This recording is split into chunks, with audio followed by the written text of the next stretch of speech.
네, 안녕하세요. 오늘 경계의 여성서사라는 큰 제목으로 두 강의를 하게 된 서울대학교 인문학연구원의 이지은이라고 합니다. 반갑습니다.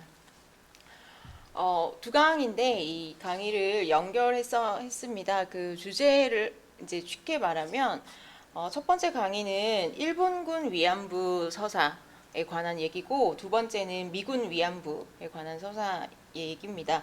이제 경계의 여성서사라는 제목으로 이 경계라는 것을 제목으로 두 강의를 좀 이렇게 연속해서 얘기를 해보려고 합니다. 먼저 첫 번째는 일본군 위안부에 관한 서사 이야기들, 꼭 소설 형태가 아닌 것들도 포함하여 그런 얘기인데 태평양 전쟁과 돌아온 여자들이라는 소제목을 붙여봤습니다. 그런데 붙이고 나서 좀 고민이 됐습니다. 이 제목이어야 하니까 간명하게 써야 되니까 돌아온 여자들이라고 했지만 돌아오지 못한 사람들도 있고 있던 곳에 아직 경계지대에 여전히 머물렀던 난민의 자격으로 뭐 있었던 사람들도 있어서 그런 것을 아울러 그 경계라는 단어를 생각하면서 얘기해 보도록 하겠습니다.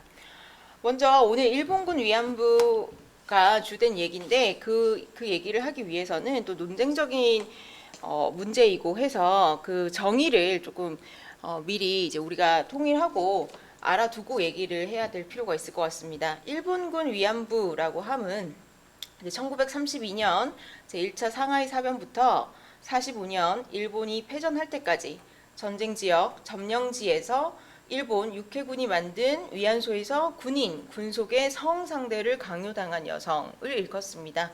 시기가 좀 넓지요. 그러니까 최초의 비슷하게 발견되는 형태부터 이제 패전까지를 얘기를 합니다.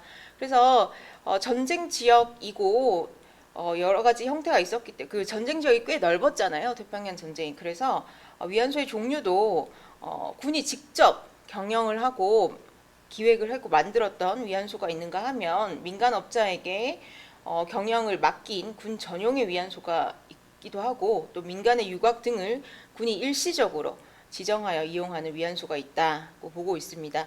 여전히 일본군 위안부 문제나 위안소는 연구가 진척되고 있는 부분입니다. 지금 제가 말씀드리는 것은 요시미 요시아키 선생님의 정의이고 대체로 이런 정의를 준하여 생각하고 있습니다. 그리고 잘 아시다시피 일본군 위안부 문제는 우리가 알듯이 1991년 8월 14일에 김학수님, 이 사진을 제가 가지고 왔는데요. 여러분께서 일본군 위안부 문제 연구소 혹은 아카이브 814라고 검색을 하시면 그 사이트를 찾아보실 수 있습니다. 거기 가면 91년에 실제로 증언하시는 영상이 화질이 그렇게 좋진 않지만 여러분께서도 직접 보실 수 있습니다. 그래서 8월 14일에 우리가 김학수님이 첫 번째 증언을 했다 이렇게 알고 있습니다. 물론 그 전에도 사실은 91년 이전에도 본인이 위안부 피해를 당했다라고 밝히신 분은 있었습니다.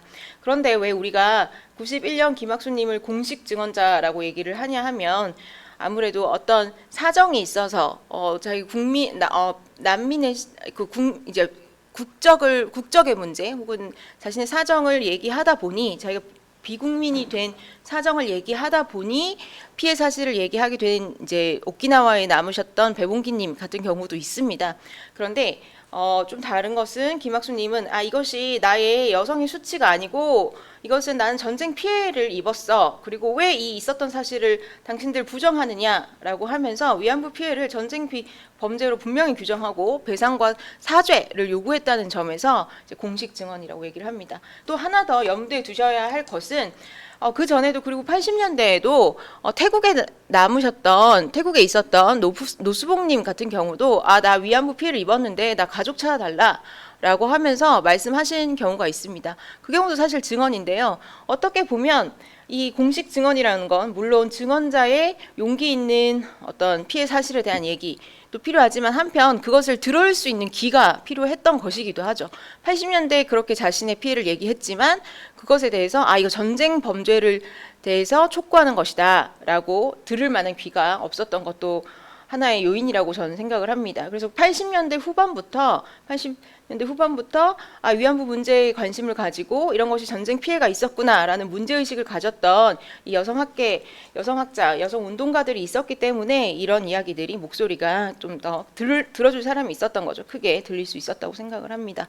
그러면서 우리가 이제 김학수님의 증언을 보면서 이제 드디어 전쟁 피해자 이제 수치가 아닌 거죠. 전쟁 피해자가 침묵을 깨고 우리 앞에서 당당하게 증언을 하게 됐다 이렇게 얘기를 하십니다. 이런 서사들이 이제 만들어졌습니다.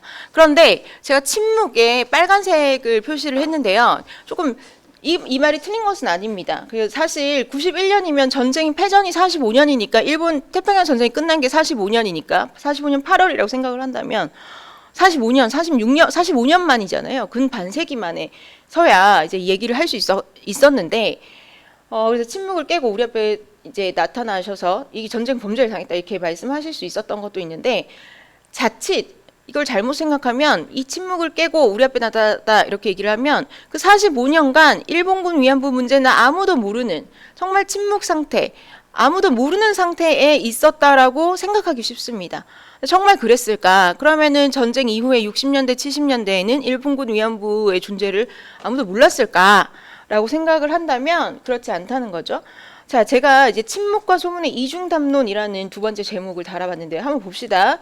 김정한의 수라도라는 소설이 있습니다. 1969년에 나온 소설입니다. 여러분은 김정한 작가 모래톱 이야기라던가 사하촌으로 잘 알려진 작가이니 들어보신 적이 있을 것입니다. 여기서 보면 여자 주인공이 정신대에 끌려간다고 이제 배를 태우는데 이제 거기 나오는 남자 인물이 결혼을 했다, 우리 혼인 증빙을 하면서 가까스로 주인공을 구해냅니다. 그래서 정신대에 끌려가는데 거기서 여자 주인공만 혼인을 해서 가까스로 피하고 나머지 사람들은 끌려가죠. 제가 이제 정신대라는 표현을 쓰고 이 소설엔 정신대가 나오는데요. 앞서서 위안부라고 했는데 정신대는 일본 제국이 식민지를 통치하면서 정신대는 앞장서서 나아가다 이런 뜻인데 선전 용어죠. 전쟁 선전 용어로 강제 동원을 했던 공권력이 담겨 있는 용어입니다. 그런데 이제 민중의 입장에서는 어떤 게 정신대고 정신대로 갔다가 실제로 위안부가 되신 분도 있고 이것이 혼용되어서 오랫동안 사용되었습니다. 90년대도 그랬고요. 그러니까 소문으로 정신대 끌려간대 이렇게만 얘기가 되어서 소설에서는 정신대라는 용어들이 사용이 됩니다. 실제로 근로정신대, 이제 군수공장에 가신 분들도 계시고요. 그래서 이제 구별이 많이 안 됐던 거죠. 이 내부에서는 알 수가 없었으니까 여자들이 이렇게 데려가니까. 그래서 이 소설에서 보면은 그 주인공은 그래서 가까스로 이 강제 동원을 피하게 됩니다. 그리고 69년 이 과거를 회상하면서 어떻게 얘기를 하냐면 징용에 끌려간 사람들이 제대로 돌아오지 않았다. 어쩌다 돌아오는 사람은 거지가 되어 오거나 병신이 되어 왔다. 몸이 다친 거죠. 더구나 여자 정신대에 나간 처녀들은 한 사람도 돌아오질 않았다. 고향에서 계속 살고 있을 때 그때 분명히 나는 그 배에서 내릴 수 있었는데 같이 있었던 한 동네 여자들은 끌려갔다는 거죠. 그런데 그 여자들이 돌아오는 소식을 들은 적이 없어. 이렇게 60년대 이제 김정한의 소설에서는 그 부재, 내 이웃이었던 그 여자들이 사라진 이후로 돌아오지 않아. 그 부재를 기억을 하고 있습니다. 그런데 이런 경우도 있어요. 하근찬의 원래 소전이라는 소설입니다. 73년에서 75년 사이에 이제 연재가 되었던 소설인데요. 이 원래가 주인공입니다. 전이라고 하면 그 한 사람의 일대기를 얘기를 하는 거잖아요. 여기서 보면 이제 원래 소전인데 이 원래가 이제 식민지식의 학교를 다니다가 여기도 역시나 정신대라고 데이신따이라는 것은 정신대의 일본어 발음입니다. 정신대로 끌려갔다가 돌아오지 않은 거예요. 그래서 가족들은 원래의 소식을 모르고 있는 상태입니다. 그러다가 이 나중에 어떤 소문이 나냐면 원래가 사할린에 무국적자로 남아있다라는 얘기를 원래가 49살이 됐을 때 무국적으로 남아있다라는 이런 소문이 옵니다. 이제 이 신문을 통해서 보게 됩니다. 역시나 여기서도 원래는 돌아오지 않고 원래가 사할린에 억류 동포 중 생존자로 남아있다더라. 국적이 없는 상태로 남아있다더라. 라는 소식만이 전해지는 것이죠. 그래서 이렇게 위안부, 아까 제가 김학수님 같은 경우에는 한국에 돌아와서 계속 살았는데도 본인이 나 사실 이런 피해를 겪고 왔어 이렇게 말씀을 하지 않으셨고, 또 많은 분들이 실은 이런 피해를 당했으니 고향으로 돌아갈 수가 없었다 이렇게 말씀하셨으니, 고향에 있는 그 나머지 이웃들은 이 정신대에 끌려갔던 여자들이 돌아왔다는 소리를 듣지 못했다 이렇게 얘기하는 거죠. 그리고 이런 소설도 있습니다. 하근찬의 야호라는 소설인데요. 역시나 여기서도 여성 두 인물이 단짝으로 나옵니다. 단짝으로 나오는데 한 명은 가까스로 피하게 되고 분이미는 그때 이제 끌려가게 된 거죠. 그럼 소설은 그때 정신대 피해, 그 강제 동원을 피한 자의 시선에서 얘기가 됩니다. 그때 다시 이제 한국 전쟁이 일어나니까 이제 생각을 하는 거예요. 다시 전쟁이 나니까. 그때 내 친구 분이미가 끌려갔는데 걔는 어떻게 됐을까? 죽었을까? 아니면 어디 살아 있을까? 이제 감래가 이 인물이 이런 생각을 하는 인물이 감래입니다. 감래와 분이미가 이제 단짝이었던 거죠. 감래는 해방되고 들은 이야기 생각났다. 해방되고 이제 소문이 돈 거죠. 듣자 하니 그 무렵 그렇게 끌려간 처녀들은 남양 군도로 가서 일본 군인들의 위안부 노릇을 했다는 것이다. 그때도 헤이타 이상의 시다짓기가 되러 간다. 그러니까 군인의 밑에 깔리는 게 밑에 있는 사람이 데려간다. 이게 무슨 말인가 했더니 시다짓기란 바로 밑에 깔려 그 짓을 하는 것을 의미했다. 좀 외설적인 소문이죠. 도대체 그 이야기가 정말일까?라고 혼자 생각하는 장면이 있습니다. 그러니까 이렇게 보듯이 이제 공통점을 혹시 찾으셨나요? 이 60년대, 70년대 소설은 이 여자들을 그 마을에서 동원해서 사실 전쟁터로 데려가는 거잖아요. 데려가 버리니까 내 이웃은 나타나지 않습니다. 보이지 않습니다. 그리고 이 소설은 어떻게 이 이후에 60, 70년대 소설은 어떤 시점에서 소설의 주인공 혹은 초점화자가 누구냐면 그때 내 친구가 그때 끌려갈 때 나는 가까스로 피했던 사람의 시점에서 그 사라진 여자들, 끌려간 여자들을 생각하는 것입니다. 근데 그 당사자들이 돌아오질 않아요. 이 여자들이 돌아오진 않았는데 근데 이런 소문이 들리던데 뭐 그런 짓을 했다던데 이렇게 말도 못하는 외설적인. 근데 이게 이런 시점이 유사한 시점이 이제 반복적으로 나타나죠. 당사자는 없고 당사자의 증언이라던가 나 이런 전쟁 피해를 당했어 이때는 말 못했던 거죠. 당사자의 증언은 없고 그런 소문은 들리고, 그러니까 완전한 진공 상태, 위안부라는 존재 자체를 몰랐다거나 아무도 몰랐다거나 그런 게 아니라 다른 사람을 통한 소문은 있었으되 당사자의 증언은 없는 이런 그러니까 우리가 잘 구별을 해서 얘기해야겠죠. 이렇게 침묵을 깨고라고 했을 때 침묵이 위안부 문제를 아무도 몰랐어 라는 뜻이 아니라 당사자가 자신의 피해를 말할 수 있는 그런 장이라던가 인식이 변하지 않았으니 그건 못하지만 못하는 상태에서 소문이 이렇게 사람들에게 돈 거죠. 그런데 이게 뭐 문학적 재현만 그런가라고 한다면 그렇지 않습니다. 굉장히 유사한 인식인데요. 윤정옥 선생님 여러분 들어보셨을 수 있을 것 같은데요. 영문학자이자 여성학자이시죠. 일본군 위안부 문제를 이제 공론화하고 이 시민운동으로 촉발하는데 아주 선구자의 역할을 하셨습니다. 80년대부터 이 위안부 문제를 추적하고 취재하고 하셨죠. 그때 어느 이제 인터뷰에서 윤정옥 선생님이 본인이 일본군 위안부 문제에 대해서 이렇게 추적하고 이제 연구를 하게 된 계기를 인터뷰한 적이 있습니다. 이렇게 얘기하셔요. 본인이 원래 이제 요 인터뷰는 제가 짧게 인용을 했는데 원래 이제 학교를 다녔는데 어느 날 학교에 군인과 낯선 사람이 와서 어떤 빨간 종이를 주고 거기에 도장을 찍으라고 했답니다. 그런데 이제 당신은 이미 뭐 징용 가라 그러고 징병 가라 그러고 여자는 정신대 가라 그러면서 소문이 흉흉하던 시기니까 그 도장 찍어서 이제 걷어갔대요. 근데 그 빨간 그 종이에 뭐가 적혀 있는지 볼 겨를도 없었다고 합니다. 근데 그걸 도장을 찍고 나니까 무서워서 학교를 가지 않았다고 하세요. 그 다음부터는. 그래서 그리고 나서는 이제 일제 말겨돼서 이 식민지 시기가 왔고 그다음에 이제 흉흉해졌죠, 소문이. 그리고 나서 해방 후에 다시 서울로 옵니다. 근데 이분은 비슷하죠. 그때 빨간 도장을 찍고 계속 학교 갔던 친구들이 혹시 뭐 어떤 정신대라던가 위안부로 동원되지 않았을까? 본인은 피한 것이죠, 가까스로. 그래서 해방 후에 다시 서울로 왔지. 다시 와서 보니까 학병 갔던 사람 강제징용 갔던 사람, 보국대 갔던 사람 다 오는데 여자가 돌아왔다는 소리를 못 들었어.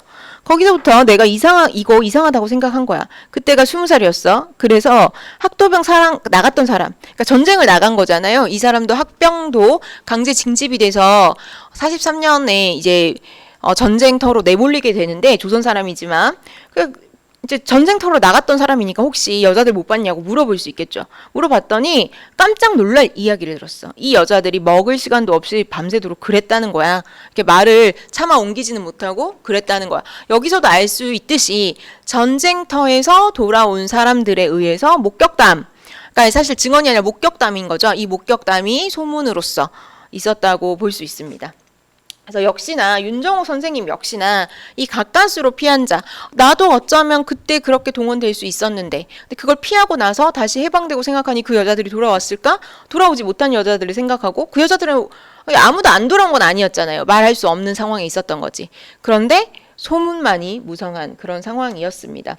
그래서 우리 아까 제가 말씀드렸듯이 침묵을 깨고 우리 앞에 당당히 서다라는 말을, 이 침묵을 단순히 1991년까지 위안부에 대한 얘기가 아무것도 없었다라고 생각하시면, 그렇게 오해하시면 안 된다는 거죠. 그러면 91년 이전에는 어떤 소문이 있었고, 그 소문은 어떻게 만들어졌고, 위안부에 대해서 어떻게 얘기가 되었는지, 거기에 대해서 오늘 좀 더 얘기를 해볼 겁니다. 여기도 보시면 있습니다. 이런 소문들, 이 46년에 실린 소문인데, 이 46년 7월 이즈음에 동시다발적으로 수상경제신문도 있지만 동시다발적으로 실린 이슈가 되는 일이 있었어요. 누구냐면 이 조선인 남성 4명이 상해에서 위안부로 끌려간 여성들을 자신의 이제 개인적인 돈을 털어서 구해냈다, 이런 신문 기사들이 막 실렸습니다.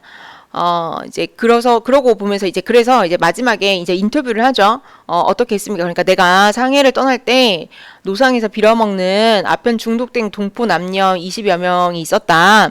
데리고 와서 내가 이제 미군정이 있었으니까 군정청에 인계했다. 이런 일은 이렇게 얘기해요. 국제 체면을 유지하는데, 우리 조선에 국제 체면을 유지하는데 뜻이 있을까 하여 내가 한 거다. 근데 여전히 남아있다, 이렇게 얘기하고요. 이제 우리 창기라고 했으니까 창기의 거리에 이 여자들이 더 남아있다, 다 구출할 방법이 없어서 유감이다, 이렇게 얘기하기도 하고요. 다른 신문 기사에서는 그 여자들이 악질 화류병에 걸리고 피부병에 걸려있다, 이렇게 병리화해서 얘기하기도 합니다. 그러니까 이런 사람들이 구출을 해서 돌아와서 이런 소문들이 먼저 그러니까 당사자는 입을 떼지 못하는데 당사자의 증언보다 소문이 먼저 도착한 것이죠. 근데 이게 나중에 2000년대 들어서 연구 결과에 따르면, 이때 위안부 여성들을 구출했다는 사람이 실은 그 아까 군 위안소를 운영했던 업자로 밝혀졌습니다, 나중에. 그래서 어떤 변신이었는지 빠르게 그 여자들을 자신이 이제 구호하는 것처럼 변신을 한 것인지, 그 내막은 아직까지는 잘 알 수는 없지만, 나중엔 여기서는 이제 신문 기사에는 당시에는 우리 여성들을 구한 이 청년들이라고 얘기되었지만, 나중에는 이 이름이 상해에 조선인이 운영했던 이렇게 군 위안소 업자들, 위탁받았던 업자들 중에 하나였다는 게 나중에 밝혀지죠. 그냥 이런 식으로 소문이 먼저 도착을 한 거죠. 그러면 당사자는 없고 소문은 먼저 도착하고, 그런데 한반도에 나라에 그대로 남았던 가까스로 피한 자들은 사실을 모르고, 그러니까 사실을 모르니 소문을 먼저 듣고, 소문이 먼저 무성하니 더 증언하기는 어려워지고, 이런 상황이 되는 거죠. 왜 그랬을까? 본인이 얘기하면 될 건데, 아니면 많은 사람들이 그 사실을 알았더라면, 물론 당시에 이제 성폭력 피해, 아직도 그렇지만 성폭력 피해라는 것이 자꾸 여성의 수치로 여겨지니까 더 말할 수는 없지만, 그럼 왜 그랬을까 생각을 해본다면, 여기서 하나 여러분들이 이제 기억하셔야 될 것은, 이 사건의 장소, 그러니까 위안소라는 그리고 위안소가 대규모 전시 성폭력을 가능케 하는 제도잖아요. 근데 그것이 어디서 일어났냐라고 한다면 전쟁터, 전선에서 일어났다는 것이죠. 그러니 아까 감내처럼 분임이와 감내가 단짝이었는데 분임이만 끌려갔어요. 남은 감내의 시점에서는 가까스로 피한 자, 남은 자의 시선에서는 위안소의 실태, 위안부의 생활을 포착할 수가 없습니다. 그러니까 아까 하근찬의 소설 원래 소전에서도 정신대에 끌려간 원래에 대한 하나의 일대기임에도 불구하고 그 뒷부분은 한반도 바깥으로 동원된 이후에는 공백이에요. 말을 하지 못합니다. 그래서 위안소의 실태, 위안부의 생활은 이제 포착할 수가 없습니다. 그거 왜 그러냐? 사건의 장소가 한반도 바깥의 전선이기 때문입니다. 제가 아까 이제 다시 한번 리마인드 보여드리면 일본군 위안부 정의란 뭐냐? 32년에서 45년까지 전쟁지, 점령지에서 일본 육해군이 만든 위안소에서 군인에게 성상대를 강요당한 여성이라고 했잖아요. 이 전쟁터. 그러면 이런 말도 있어요. 태평양 전쟁 당시 위안부는 군수품으로 취급되고 이송되었다라고 얘기를 하거든요. 실제로 많은 증언자들께서 자신들이 짐칸에서 타고 갔다라고 하는데 이는 여성의 인권 유린만을 보여주는 것이 아니라 이 사건의 장소가 이 한반도 바깥의 전선이었음을 얘기하는 거죠. 이 전쟁 때 이제 천안박물관에 있는 지도입니다. 이 지도가 이제 잘 안 보이시겠지만 이 뮤지엄이라는 사이트에 가서 대동아 전쟁 지도 이렇게 하시면 여러 개를 찾아보실 수 있는데 천안박물관에서 소장하고 있는 지도입니다. 여기 보시면 이제 이걸 확대하느라 제가 근데 그래도 잘 안 보이시겠지만 여기 보면 이 전쟁 지도는 그냥 한 장의 그림인 것 같지만 이 안에는 사실 이 범례를 통해서 무수한 화살표, 배 그림, 낙하산 그림, 그리고 폭격기 그림. 그래서 전쟁이 지금 막 움직이고 있는 것을 굉장히 역동적인 움직임을 표현하고 있는 그림입니다. 그러니까 그만큼 그런데 우리가 이 사건의 장소로서 전선이라고 생각을 한다면 이 전선은 고정되고 확고하고 굳어져 있는 경계가 아니라 굉장히 움직이는 경계라는 것이죠. 그런데 잘 생각해 보면 우리는 일본군 위안부 문제를 그 사건 이후에 전쟁이 완료된 이후에 공고해진 국가 경계를 상정하고 생각하는 경향이 있습니다. 아까 제가 이제 일본군 위안부 서사 연구를 했을 때 물론 일본군 위안부를 다루는 얘기들이 적지만 아까 얘기했던 사실 막상 읽어보면 소설에 끌려갔다. 이후에 잘 안 나타요. 그 여자들 돌아왔을까? 왜 안 돌아오지? 이렇게만 나옵니다. 그 왜 그러냐면 그런 소설들이 주를 이루는 것은 그 주된 시선이 이 국경 내부 사건이 이제 종결되고 사후적으로 만들어진 국경 내부의 시선이 있기 때문이죠. 근데 전선이라 하면 다시 한번 이제 전쟁터를 생각하면서 위안부 문제가 이제 발생했던 그 전선을 생각해 보면 여러분 전쟁이라는 것은 어쨌든 뭐 같은 나라 안에서 하든 다른 나라랑 하든 또 이제 태평양 전쟁 세계대전 중에 하나였으니까 사실 다양한 민족이 적과 나가 있으니까 다양한 국가의 사람, 다양한 민족이 그러니까 당연히 언어도 섞일 거고요. 그러니까 일본 군에 조선인들이 동원이 되었고 거기가 전쟁터가 중국일 수 있고 그러면 중국인, 조선인, 일본인이 있겠었겠죠. 그뿐만 아니라 전쟁터는 저기 남양군도 뭐 지금으로 버마, 지금의 미얀마 이런 곳에서도 있었으니까 필리핀 그러니까 다양한 민족, 다양한 언어가 있었고 법도 일본 제국의 법이 원래 통용되지 않는 곳인데 거기서 일본의 군법이 작용되기도 하고 화폐가 쓰이기도 하고 그런 여러 가지 경계가 사실은 뒤섞인 영역이고 그것이 딱 공고해진 영역이 아니라 그 경계가 계속해서 재구축되고 탈구축되는 그런 매일이 다르고 그런 경계이잖아요. 그래서 전선의 확대는 곧 일본 제국의 경계가 본국과 식민지를 넘어 전쟁 권역으로 확대되었음을 의미를 합니다. 그렇게 본다면 애초 사건의 장소인 전선은 물자와 사람의 이동이 극대화되고 다양한 민족과 언어를 뒤섞고 이 전선이라는 것은 나아가 그 자체로 끊임없이 이동하며 기존의 영토를 재편하는 강력한 힘이죠. 위안소라는 전시 성폭력 사건은 이 전선에서 발생했는데 그 사건에 대한 의미가 이루어지는 것은 국민국가 국경이 재편되고 사후적으로 이 국경이 재편되고 공고화되는 과정 속에서 전제민들이 각국으로 귀환하고 전쟁 피해자들이죠. 전쟁의 재난을 입은 사람들이 이제 조선으로 귀환하고 각국의 민족주의가 재구성되는 담론장 속에서 이 생산된 거죠. 따라서 이 목격담, 전쟁 회고는 물론이고 피해 당사자의 증언까지 포함해서 위안부 서사를 생각할 때는 우리가 경계, 그 경계라는 것이 경계에서 발생했는데 경계가 재편되면서 만들어진 서사다라는 것을 생각해 볼 필요가 있습니다. 그래서 이제 한반도 내부의 시선에서는 이 전쟁터가 안 보이고 바깥에서 온 사람들의 얘기가 도착을 하고, 그리고 나중에 이 오늘의 이제 강의에서는 다 얘기를 하지 못하겠지만 뭐 증언자들께서도 위안소 생활을 얘기하실 때는 일본어로 말씀하실 때가, 군인이 이렇게 얘기했어 하면서 일본어로 얘기하실 때가 많으세요. 왜 그러냐? 그 전선이라는 곳이 여러 언어가 뒤섞인 곳이니까 그런 일이 있는 거죠. 그래서 이제 전쟁이라는 것이 지도 그리기라면 위안부 서사 또한 그와 같은 방법으로 우리가 이해를 할 필요가 있습니다. 근데 이때 지도 그리기라는 것은 단순히 어떤 지형 지물을 그대로 재현해서 모사하는 것이 아니라, 전쟁이 뭡니까? 계속해서 경계를 바꿔내는 거잖아요.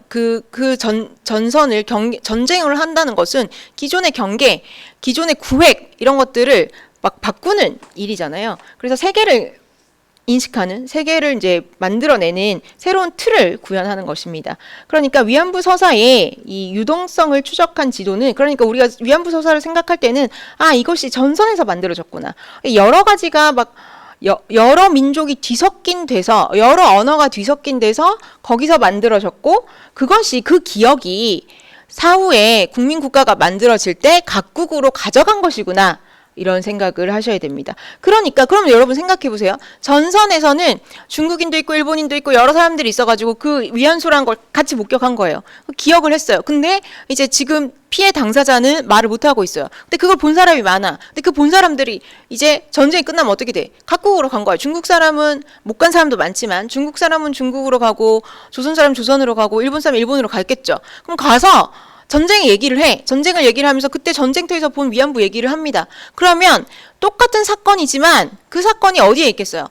일본에도 이야기로 전해지고, 중국에서도 이야기로 전해지고, 한국에서도 또 아까 그 학도병 돌아온 사람들의 소문처럼 이야기로 전해지는 것이겠죠. 그런데 그 이야기, 그러면 이제 일본군 위안부에 관심이 있는 사람이 생겼습니다. 그런데 증언자는 나타나지 않아. 일본군 위안부 제도를 알아야겠어. 그러면 이 사람이 어떻게 추적을 하겠습니까? 당시 전쟁터에 있었던 사람을 찾아 나서겠죠. 그때 찾아 나설 때 일본에만 있는 건 아니라는 거죠. 조선에도 있고 중국에도 있을 수 있고. 그러면 어떻게 될까요? 다시 그 기억은 국경을, 지금 우리가 이렇게 국경이라는 것이 사후적으로 생긴 걸 생각해서 그렇지, 그 이전에, 국경이 공고되기 이전에 전선의 형태를, 그 전선에 있었던 사람들, 그 전선의 경계에서 발생된 기억을 찾아서 나서겠죠.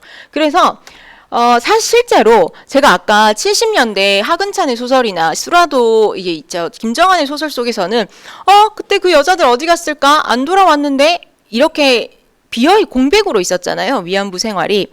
그런데 70년대에 그러면은 위안부에 대한 얘기가 전혀 없었냐? 아니었다는 거죠. 어디에 있었냐? 근데 그것은 소설이라는 어떤 문학적 형식, 완전히 갖추지 못한 형태. 아까 그랬잖아요. 학도병이 그랬어. 소설, 소문으로. 아니면 누구 인터뷰 속에서 나 전쟁에 갔는데 그때 그 여자들 있었어. 조선말 썼어. 이렇게 할 수도 있고, 혹은 일본에서는 병사 출신의 작가들의 소설 속에 조선인 이 위안부들이 등장을 합니다. 그래서 이게 보면은 공교롭게도 한국에서는 제가 이게 국기를 일부러 그렸는데, 이거는 뭐 이제 내셔널리티를 얘기하고 싶어서 이게 국경을 그린 건 아니고요. 이게 이제 말이 어려우니까 이제 딱 직관적으로 보시라고 이제 한국에서는 임종국 선생님이라고 들어보셨을 것 같아요. 친일 문학론을 쓰신 분이죠. 민족주의자 저널리스트이자 뭐 비평가이신데 친일 문학론으로 유명한데, 지금까지 알려진 바로는 한국에서 위안부 정신대 중에 위안부 문제에 가장 먼저 관심을 갖고 가장 먼저 아티클을 쓴 사람 글로 요게 꼽힙니다. 다큐멘터리 여자 정신대라는 글이 있습니다. 73년에 나와요. 근데 이게 임종국 선생님은 전쟁을 참전한 사람이 아니에요. 그 패전할 때 즈음에 자신이 중학생이라고 했으니까.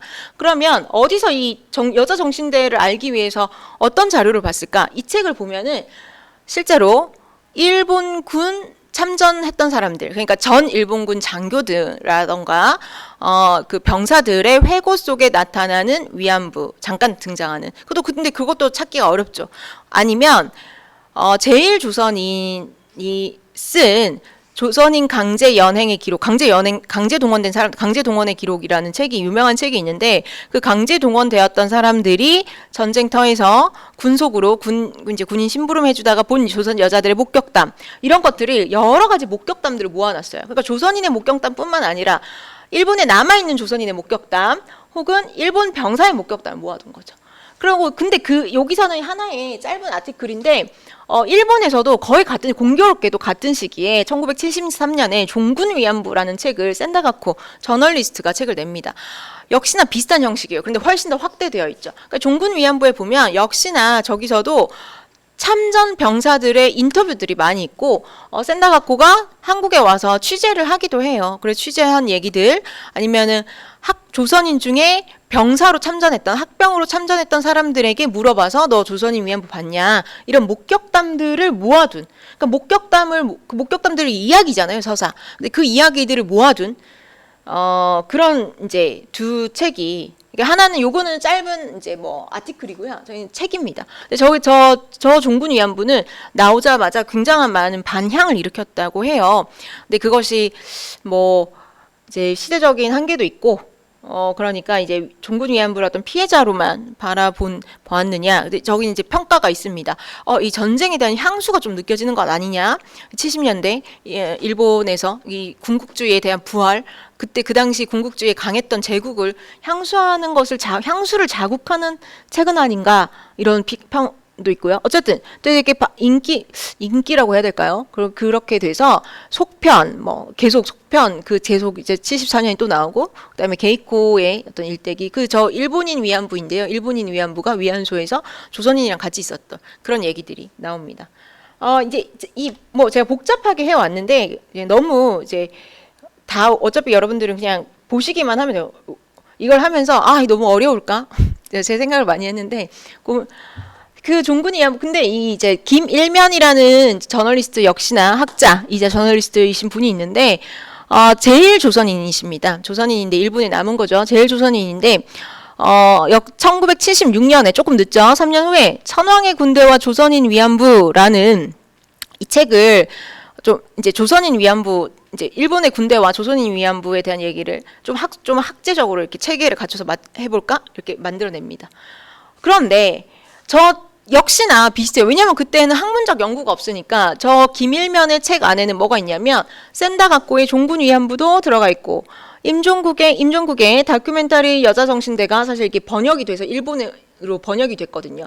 번역된 임종국의 아티클도 저기 들어가 있고 그리고 자신이 또 조사한 왜냐하면 일본에서는 전쟁 회고담이 엄청나게 인기가 나서 많이 나왔어요. 이제 참전했던 사람들이 많으니까 그런 것들에서 조선인 위안부를 찾아서 넣습니다. 또 재밌는 것은 뭐냐면 그 이후에 김일면의 천황의 군대와 조선인 위안부 책에 이미 센다가쿠도 들어가 있고 임종국 선생님의 글에 또 들어가 있잖아요. 근데 그걸 다시 임종국 선생님이 정신대 실록이란 책 제목으로 또 번역을 해요. 1981년에. 그러니까 몇 번을 왔다 갔다 하는 거예요, 지금. 예전에 그러니까 제가 얘기했죠. 다큐멘터리 여자 정신대 이미 그 안에 제일 조선인이 쓴 일본어로 쓴 조선인 강제 동원의 기록이라는 책도 있고 뭐 여러 가지 일본군 병사들의 회고 여기 들어갔어. 번역되어서.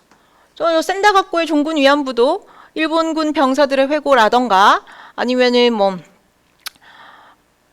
인터뷰한 거 한국에 와서 인터뷰한 것이 들어갔어. 근데 그것이 다시 또 포함돼서 김일면에 또 이제 모으는 거죠. 이렇게 계속해서 증식합니다. 이런 식으로. 발췌하고 조선인 위안부가 나오는 부분을 발췌하고 수집하고 그렇게 모아서 김일면의 천황의 군대와 조선인 위안부 책이 나왔어요. 근데 그걸 다시 임종국 선생님이 또 번역을 정신대실록으로 번역을 합니다. 여기까지인가 뒤에는 좀 제가 그냥 보여드린 건데 이게 가만히 있었냐 중국어로도 번역이 됩니다.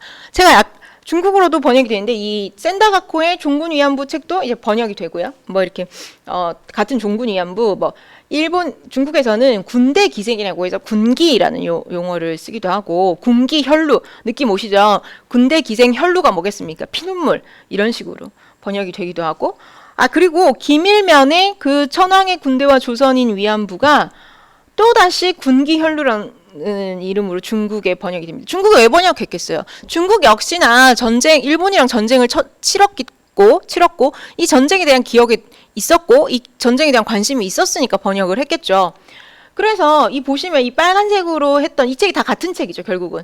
천황의 군대와 조선인 위안부, 정신대실록, 이 세 책이 같은 책이고, 이 책 안에는 또 그 전에 어떤 레퍼런스들이 다 들어가 있고, 이런 식으로 국경을 계속해서 횡단하면서 이 목격담이라는, 병사들의 목격담, 위안부들이 이랬대라는 이 목격담이 각 나라에서, 제가 아까 전선에 대해서 강조를 했잖아요. 여러 나라 사람들이 와서 싸우고 나서는 각 나라로 들어갔잖아요. 각 나라로 가서 자신의 언어로 그걸 쓰고, 근데 그것들이 다시 번역돼서 다른 나라로 넘어가고, 다른 나라로 넘어가서 다시 수집되고, 다시 번역이 되고, 이런 번역과 재번역이 여러 번 반복적으로 이루어지면서 위안부 서사가 목격담이 점점 두꺼워지는 거죠. 이렇게 되었습니다.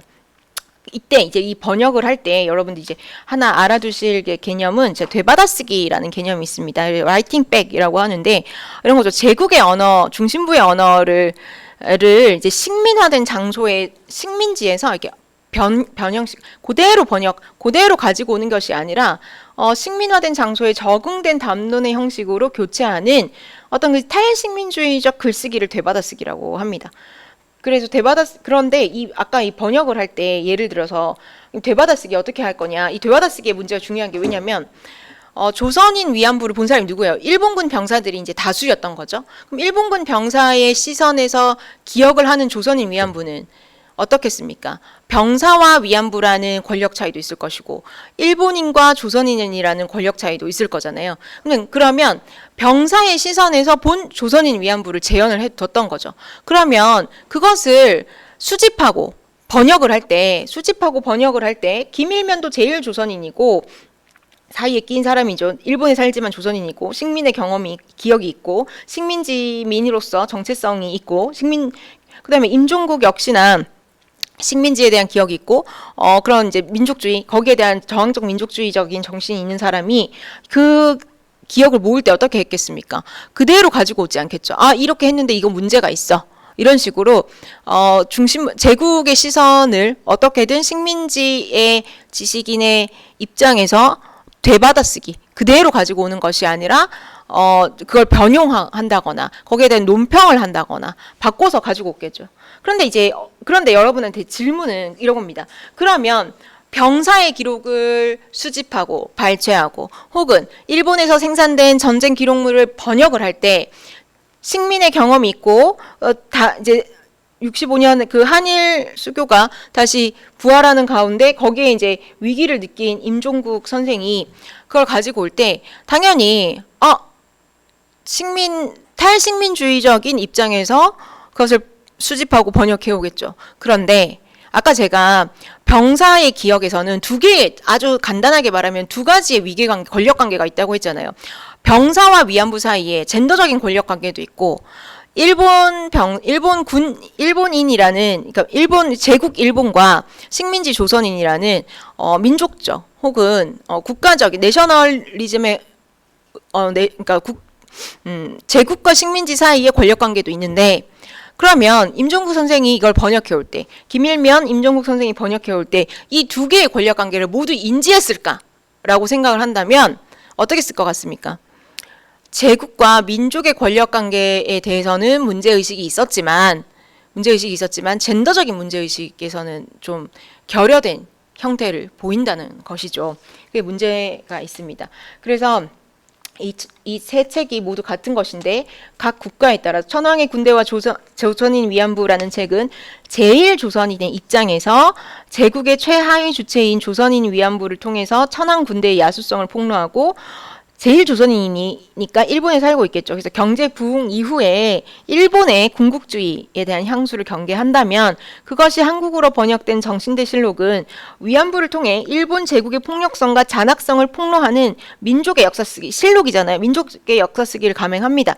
그런데 여기서는 제가 이제 요약해 놓은 데서도 보이지만 일본 제국과 식민 사이의 권력 관계에 대한 저항적 의식은 있는데 젠더적인 문제가 상당히 누락되어 있습니다. 그다음에 군기혈루 같은 경우는 중국에서 나왔던 것인데 중국은 식민지는 아니었잖아요. 일부 점령이 된다거나 전쟁을 치르긴 했지만 식민지는 아니었죠. 그래서 여성 차별적인 그리고 여전히 그 군기라는 용어가 군대 기생이라는 용어니까 여성 차별적 규범을 재생산하면서 위안부를 연민의 대상으로 인식을 합니다. 그래서 이제 이 보시면 우리가 이제 우리에 해당하는 천황의 군대와 조선인 위안부 그리고 정신대실록이 좀 더 자세히 한 구절만 보면 아주 문제적인 장면만 보면 이 앞에 이제 요 책에서 이 두 개가 번역이 됐으니 근데 완전히 똑같이 번역하진 않았어요. 임종국 선생님이 여기 잘 안 보이실 텐데 그 표지에 임종국 편저라고 되어 있습니다. 자기가 번역했다고 안 하고 편저라고 있어요. 근데 이 편이라는 용어를 왜 썼을까? 그건 잘 모르는 일이지만 제가 추측했을 때는 아까 제가 말씀드렸잖아요. 이 책 자체가 여러 회고들을 수집해 놓은 것이다. 정말 이렇게 편집해 놓은 것처럼 보이거든요. 그래서 편저라고 쓰지 않았을까 싶습니다. 근데 뭐 아주 드물게나마 논평도 달고 조금 다르게 번역한 부분이 있습니다. 그렇긴 한데 두 책이 이제 유사한 부분을 이제 봤을 때 어떤 게 나오냐면 이 장면은 일본에서 유명한 소설인데 다무라 다이지로라는 소설가가 전쟁에 병사로 참전한 적이 있죠. 그리고 일본에 돌아가서 춘부전이라는 소설을 씁니다. 그런 이제 춘부전이라는 소설을 쓰는데 그 소설 안에 일본군 병사와 사랑을 나누는 조선인 위안부가 나옵니다. 상당히 낭만화되어 있는 측면이 있습니다. 일본군 병사의 입장에서는 장교가 아니라 병사입니다. 우리의 동족 여성은 장교를 위한 위안부고 우리는 식민지 여성이랑 이렇게 여성을 만나게 하네. 그래서 여기서는 이제 평가를 보면은 동족 여성에게 상처받은 하급 병사의 서러움을 조선인 위안부가 달래주는 그래서 사랑을 하는 그런데 이게 생각해 보세요. 위안이라는 용어도 우리가 위안부라는 말을 할 때 작은 따옴표를 치잖아요. 그때 위안이라는 거 누구 입장이는 위안 받는 그게 어떻게 위안이 되겠어요? 그러니까 위안이란 말 자체가 사실은 누구 쪽에서 얘기하는 거냐면 병사 쪽인 거죠. 혹은 그것을 기획했던. 그런데 이제 역사적인 용어니까 그걸 살려 쓰되 작은 따옴표를 치자. 이렇게 해서 위안부라고 부르는 거잖아요. 그러면 병사와 위안부 사이에 뭐 사랑이 가능하고 물론 지옥에서도 웃을 일이 있을 거 아닙니까? 사람이 살다 보면. 그래서 연애 감정을 느낄 수도 있지만 그것이 전부라고 할 수는 없잖아요. 그런데 이 낭만적인 사랑을 할 수 있고 이 조선인 위안부가 병사를 선택할 수 있고 이런 것들은 상당히 병사의 시선에서 위안받는 사람의 시선에서야 가능한 그런 서사이기도 합니다. 그런데 그러한 서사를 쭉 얘기하면서 봐봐라.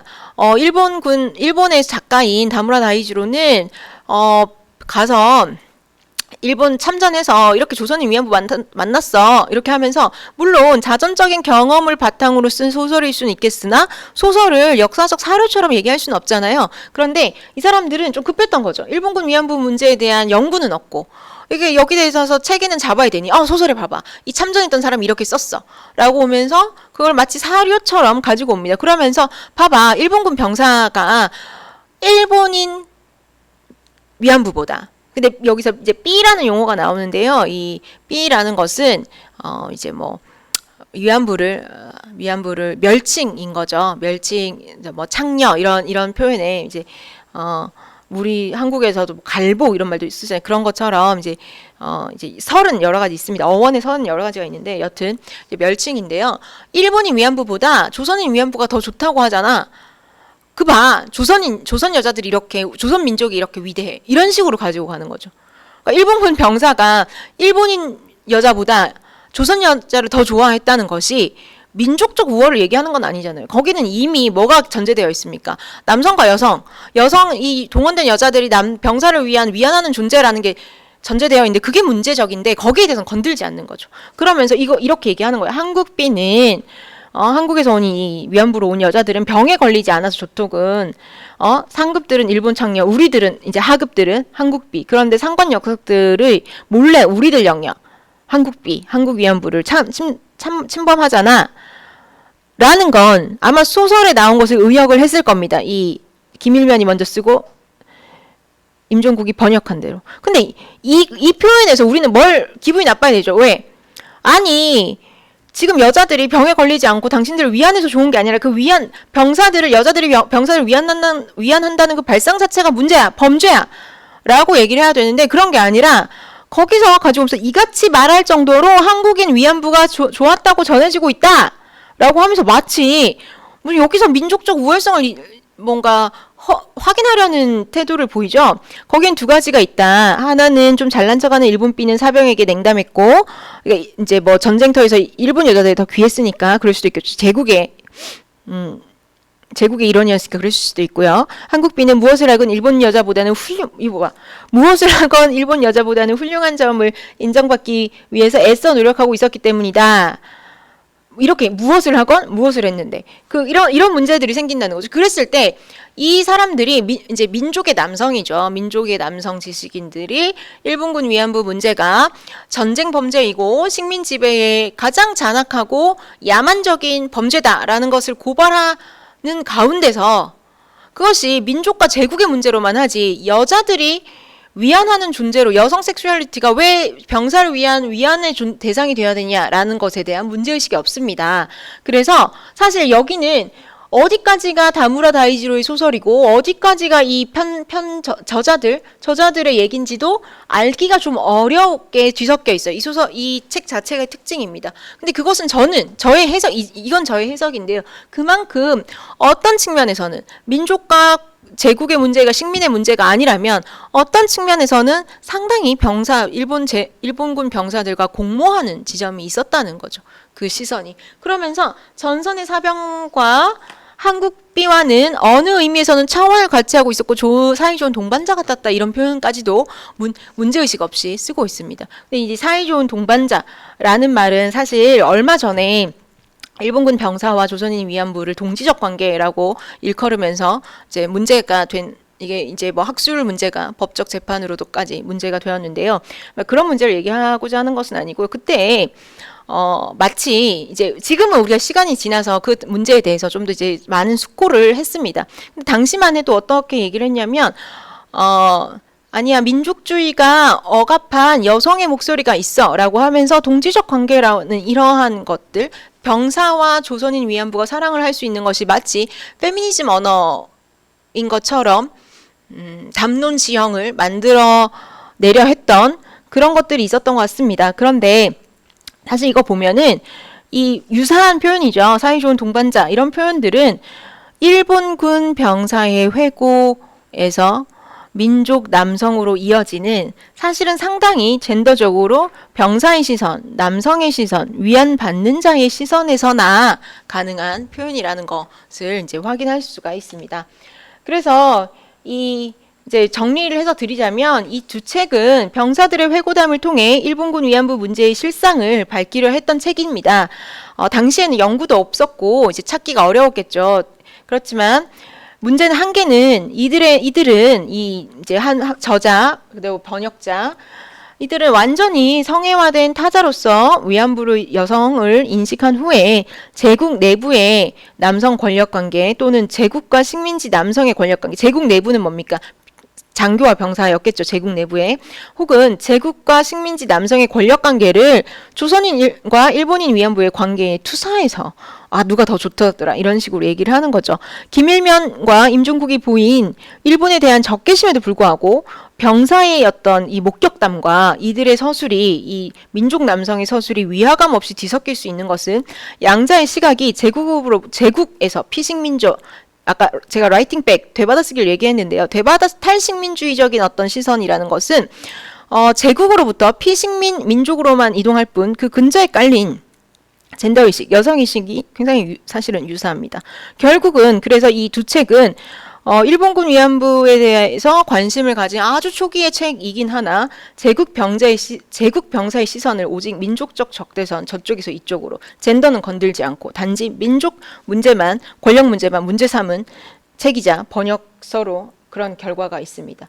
그러니까 제가 이제 말씀드린 것은 이처럼 70년대 80년대를 돌아오면서 아까 소설에서 보면 우리가 한국 문학 안에서의 소설에서 보면 위안부의 생활이라던가 위안부는 공백인 것처럼 보이지만 사실은 70년대 73년부터 뭐 81년 73년 76년 그리고 81년까지 계속해서 끊임없이 서로 상호 번역되고 수집되고 발췌되고 증식되었다는 거죠. 그리고 이것이 사실은 이러한 책들이 여성지, 뭐 여성중앙, 여성동화 이런 이제 여성지에서도 되게 상당히 많이 인용이 되고 그랬습니다. 그래서 이러한 것들이 실은 그럼 여러분들은 이제 사실 처음 보는 것들이잖아요. 처음 보시는 분들이 많을 텐데 이거 되게 한쪽에만 있는 아주 어디에 구석탱이에 있는 것이 아니었을까요? 그런데 또 꼭 그렇지 않다는 겁니다. 오히려 방금 번역 그런 시선들 제국과 식민의 문제만 문제 삼고 여성의 문제를 문제 삼고 제가 그렇다고 해서 여성 문제만 문제 삼아야 되는 거 아니라 두 개를 같이 문제 삼아야 된다는 거죠. 이것이 우리에게 위안부 문제를 인식하는 것에 굉장히 뿌리 깊게 담론의 지층으로서 남아있다라는 것을 제가 하고 싶은 얘기입니다. 그래서 김성종의 여명의 눈동자라는 소설이 있습니다. 그런데 여러분이 소설은 모르시더라도 드라마 제목은 한 번쯤 들어보셨을 것 같습니다. 90년대 91년 그 즈음으로 기억을 하는데요. 배우 최시라가 이제 주인공으로 위안부였던 윤여옥의 역할을 맡아서 굉장히 뭐 화제가 됐던 드라마였습니다. 그 원작이 김성종의 여명의 눈동자라는 소설입니다. 75년부터 81년까지 연재가 되었습니다. 꽤 길게 아주 굉장히 긴 시간 연재가 되었죠. 책으로 보면 10권짜리 이제 대하 소설인데요. 여기 75년입니다. 이 책에서도 읽어보면 출처 표기하지 않았지만 저기 센다가코의 아까 73년에 나왔던 종군 위안부에 나오는 그런 어떤 에피소드라는 것이 나타납니다. 그리고 여기서도 보시면 이제 제가 이런 그림을 가지고 왔는데 이 신문 연재 소설입니다. 15회에 그림이 뭐 보시면 이렇게 좀 이 겁탈을 하는 장면 이렇게 나와 있죠. 근데 제가 이건 여담입니다만 뭐 이제 도서관에서 이렇게 이걸 다 사진을 찍었어요. 뭐 이 몇 년치를 다 사진을 찍는데 보면 어떤 경우도 있냐면 야한 부분을 오려가는 부분도 있어요. 오려간 경우도 있어요. 제가 보면 참 뭐 웃을 수도 없고 좀 그런 에피소드가 있는데 사실 여명의 눈동자가 굉장히 외설적입니다. 그리고 이 위안부라는 이 작가의 말에서는 자기가 우리의 민족의 역사, 우리가 통과한 민족의 역사를 이제 소설로 드러내겠다고 하지만 위안부라는 소재가 사실 민족의 역사를 드러낸다. 일본 제국에 당한 식민지 역사를 드러낸다라는 어떤 뭐라고 해야 될까요? 그 표면적인 포장, 표면적인 윤리의식 뭐 이런 것들로 내세우고 실제로는 사실은 굉장히 외설적으로 그 통속 독자들, 대중 독자를 겨냥하기 좋은 소재가 아니었을까라는 의심이 거의 뭐 그런 심증이 아주 확실하게 들 정도로 외설적입니다. 근데 이제 그럼에도 불구하고 이제 물론 드라마로 이제 각색이 될 때는 그런 부분들이 많이 좀 달라졌죠. TV 드라마로 하니까. 근데 이런 데서도 영향을 받았던 아까 제가 얘기했던 그 젠더적 시선, 위안받는 자의 시선이라던가 여성 섹슈얼리티를 위안하는 도구로 생각하는 그 전제 그런 것들이 사실은 우리가 위안부를 바라보는 시선, 위안부 담론의 지층 혹은 문학작품들의 그 지층에 남아 있다는 것이죠. 그리고 애미 이름은 조센비였다라는 소설 제목도 들어보셨을 수 있는데 윤정모의 애미 이름은 조센비였다라는 이 이제 소설인데요. 이 소설은 이제 대표적인 민족주의적 위안부 서사로 이제 얘기가 됩니다. 그러니까 아주 간단하게 말하면 위안부 피해자였던 순이가 자신의 피해 경험을 오랫동안 말하지 않고 있다가 자신의 아들에게 고백을 하는 그런 서사입니다. 근데 이제 남편은 전쟁터에서 만났던 그 백광수라는 남편은 순이가 임신을 하자 그 애가 내 아이일 리가 없다. 그 아이는 더러운 아이다. 라고 하면서 이 여자를 버립니다. 그리고 나서 아들을 혼자 키웠죠. 그런데 순이는 계속 주장하는 거죠. 너는 일본군의 아들이 아니고 조선인 백광수의 아들이야. 너는 조선인의 아들이야. 이렇게 강조를 하는 거죠. 근데 이제 소설은 그 남자가, 그 순이를 버린 남자가 죽고 나서 이제 이 아들이 장례식을 갔는데, 엄마, 그 아빠랑 아빠가 새로 이제 결혼한 그 분이 아빠가 죽을 때까지 나는 아빠의 아들이 아니라 그랬대. 이게 왜 그래? 그러자 이제 엄마가 아니야. 너는 그 남자의 아들이 확실해. 왜 그러냐면 이라고 하면서 자신의 이제 피해 경험을 얘기하는 그런 이제 서사 구성이 됩니다. 그래서 그래서 마지막에 엄마 그 피해를 입었군요. 엄마, 나 이제 아빠를 이해했어요. 저는 백광수의 아들이 맞아요. 막 이런 식으로 끝나요. 그래서 이 소설의 서사 구성을 보면 제목이 모든 걸 말해주는데요. 애미 이름은 조센비, 애미 이름 순이잖아요. 순이가 아니라 애미 이름은 조센비였다고 하는데, 이 서사 구성을 아주 간단하게 말하자면, 아까 B라는 것이 이제 멸칭이라고 말씀드렸잖아요. 그러니까 조선인 위안부가 민족 남성을 아들을 낳은, 일본군의 아들이 아니라 민족 남성 아들을 낳은 어미가 그러니까 위안부가 그 남성의 민족의 남성을 재생산한 엄마가 됨으로써 조선인으로 복귀하는, 사실 그러한 민족주의적 서사입니다. 그런데 이러한 서사에서도 어떤 얘기가 나오냐면 윤종모 선생님이 제일 앞에 그래요. 자기가 원래 내가 이 소설을 쓰려는 이 소설은 82년에 처음 나옵니다. 이제 88년 재판된 책 앞에 내가 이 소설 쓴 이유는 미군 위안부에 대한 얘기를 쓰고 싶었는데, 우리 이제 다음 강의에 할 미군 위안부 얘기인데요. 그때 내가 뭐 현지처 이런 거 알아보고 있는데 너무 막막했다. 그러다가 아까 임종국 선생님의 정신대실록을 보게 되었고, 그 뒤에 이걸 찾아보고 조센비를 쓰게 되었다. 이런 말을 합니다. 아까 정신대실록 기억나시죠? 어떻게 번역되었던 그 책을 보고 썼다는 거죠. 그래서 역시나 이렇게 보시면 82년에 인문당에서 나온 소설이지만 그 직전에 이렇게 신문에 연재되기도 합니다. 그래서 아들아, 애미 이름은 조센비였다. 이렇게 하면서 그 앞에, 근데 요 같은 지면인데요. 그 앞장이 보세요.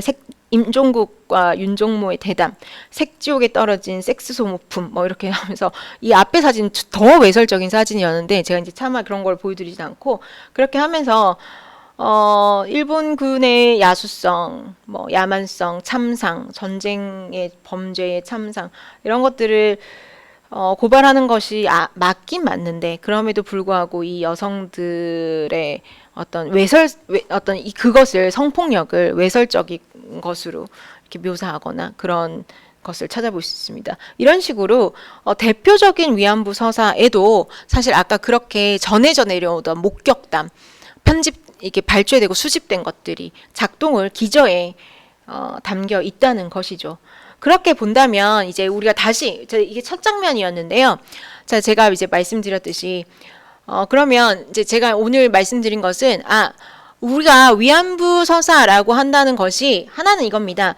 침묵을 깨고 우리 앞에 서다 이렇게 얘기했을 때 맞습니다. 그것은 위안부 피해자가 자신의 얘기를 본격적으로 시작한 것은 91년 침묵을 깨고 선 것은 맞습니다. 그런데 그 전의 시간 전체가 진공이었냐, 그렇게 얘기한다면 우리 안에 한국 사회 혹은 일본도 마찬가지일 테고요. 중국도 그럴 텐데 그 안에 깔려 있는 위안부에 대한 기저에 있는 인식들, 여전히 작동하고 있는 왜곡된 인식들까지 망각해버릴 우려가 있습니다.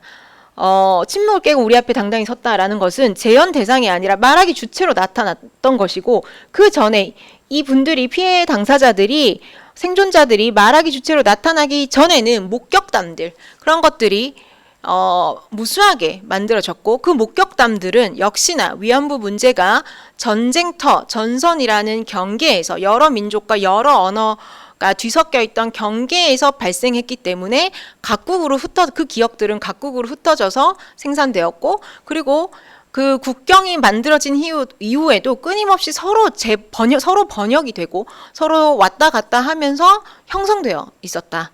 그리고 그것은 그때 형성된 것은 주로 군인의 시선으로 만들어진 것이었다. 근데 그런 것들이 여전히 어디 우리의 인식의 기층에 작동하고 있는 것이 아닌지 살펴봐야 한다라는 것이 오늘 강의의 주된 내용이었습니다. 그러면 오늘 첫 번째 강의는 여기까지 하겠습니다.